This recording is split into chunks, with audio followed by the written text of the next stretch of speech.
Hi everyone, greetings from central Hokkaido. I am out kind of in the middle of nowhere here. This is at the base of the Daisetsu-san mountain range. You can see it behind me. It is a very rare clear day. I feel super lucky, super blessed to be out here right now and experience this because the weather is very typically just stormy and cloudy and hard to see anything on the road, much less the mountains behind you. So I'm very fortunate to be out here in this weather, and I think the weather is going to change even by this afternoon, so I'm relishing these views while I get them.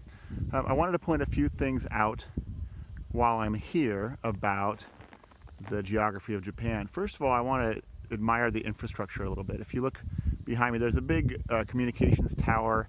I believe it has to do with the Japanese self-defense forces that have a big base near here, so I think that might be what it's about, because I don't have a good cell signal, so I don't think it's a cell tower. I think it might be military or defense related.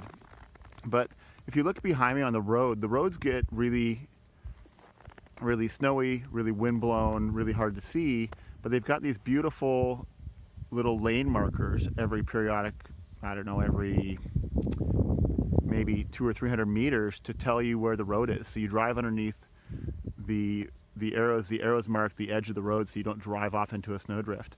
And it seems a little bit overkill right now, but boy, when it's snowing and blowing, it sure is handy.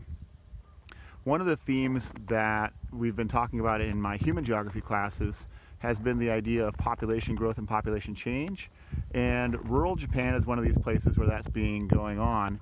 So the reason I stopped here was to show you this. Japan's population has been declining, and that's especially true in the rural areas of Japan. So Japanese women are on average having 1.5 children per woman, which is not enough to replace the population. You need to have at least 2, actually 2.1 if you want to use this statistic. I'm going to let a car go by really quick. So you need at least just over 2 children per woman for the population to maintain a stable state, and if it's any less than that, then you see population decline.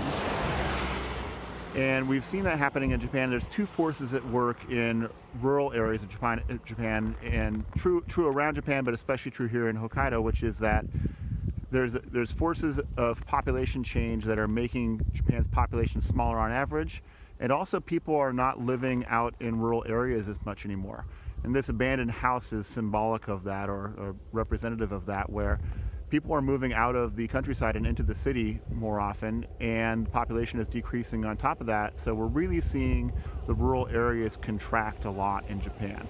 That presents some issues for farming as well. I'm going to pause again here. There was no traffic at all on this road until I started recording, and then all of a sudden it's a freeway. But what we're experiencing in rural Japan, and this is true in places like the United States too, even in the United States where we have reasonable rates of population growth and the population is being maintained, what we see is that I'm going to move so I have a little bit better light on my face here instead of being in the shadow. I can't quite see the screen very well. It's so bright out here in the sun with all the snow around. But what we see in places like the United States is people still move to the city, and we see rural counties that don't have large cities in them shrinking in population more often than growing in population. As people choose to work in cities and do the kinds of jobs we find in cities, there's less and less work on farms as mechanization increases and other factors increase to make it harder and harder to farm.